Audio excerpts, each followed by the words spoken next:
For 10 millennia, human output was limited by the strength of a horse, the flow of a river, or the direction of the wind. In the late 18th century, this ancient rhythm began to break as we learned to extract and scale power from the earth. A merchant in 1700 lived in a world practically identical to that of ancient Rome. Everything was hand-produced, local, and finite, dictated entirely by the sun and the seasons. In Great Britain, a combination of factors pushed this system to a tipping point. High agricultural productivity freed up a massive labor force, while the land sat on a literal mountain of coal, offering a cheap, dense source of energy. British entrepreneurs were also facing pressure from India. Indian labor was 5 times cheaper, and their delicate hand-woven cotton fabrics were of a quality that British weavers could not match. To compete, Britain needed to produce cloth faster and cheaper than anyone else. This combination of expensive labor, cheap energy, and intense foreign competition turned innovation into a necessity.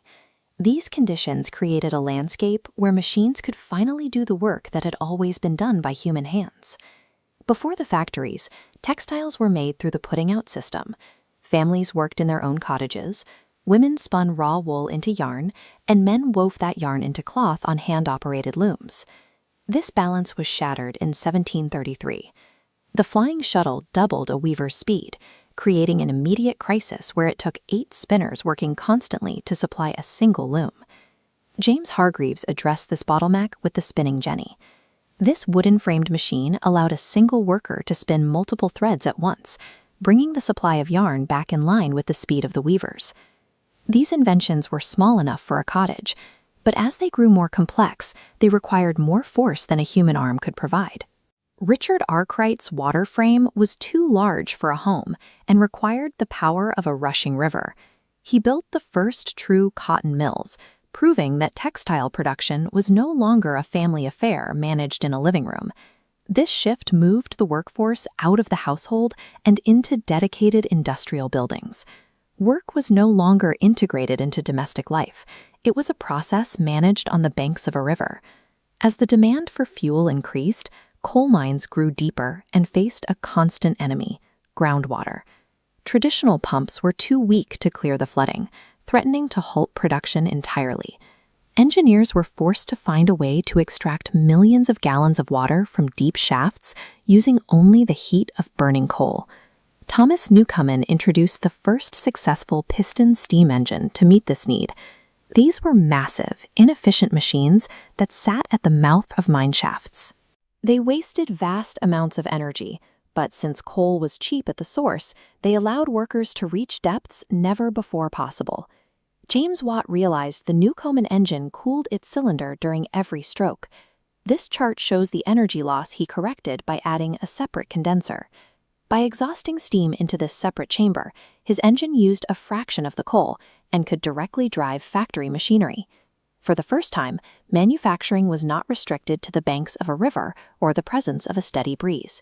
A factory could be built anywhere that coal could be delivered. Steam engines also changed the iron industry.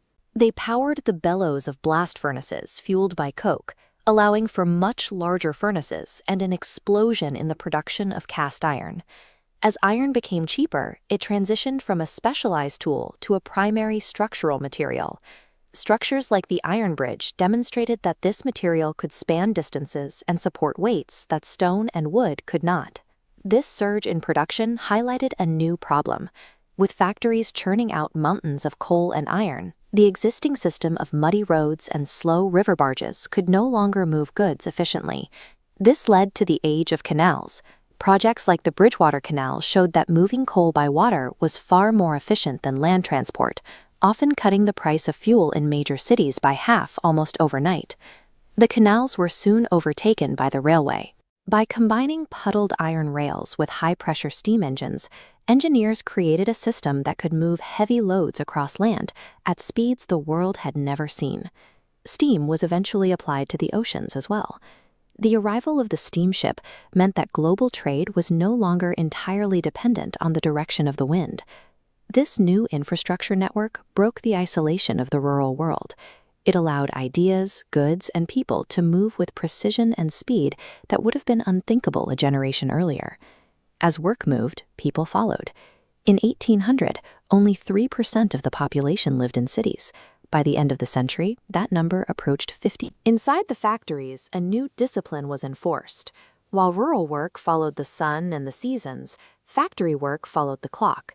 Shifts lasted 12 to 14 hours, 6 days a week, demanding that humans adapt to the pace of the machines. In early textile mills, children as young as 8 were employed as scavengers, crawling under moving machinery to pick up loose cotton. Their small size made them easier to manage, but their presence on the factory floor eventually sparked a social crisis that led to the first laws against child labor. These factories created a massive new middle class of foremen, engineers, and businessmen who lived in comfortable homes with consumer goods. However, they also created a permanent economic divide between the urban elite and the laborers in the slums. By the mid-19th century, a second wave of change began. Iron and steam were supplemented by steel, chemicals, and the construction of an electrical grid. Electricity brought a different kind of change. Gas lighting had allowed factories to stay open late, but the electrical grid made the rhythm of the city permanent, 24 hours a day. This shift brought sustained material growth and lifted incomes across the Western world. But it also left behind massive environmental shadows, from smoke pollution to toxic industrial runoff. We still live within the framework established by that first coal-fired spark. It shifted our species from one that followed the slow rhythm of the seasons to one that demands the world move at the speed of a machine. Subscribe to the channel for more hidden history.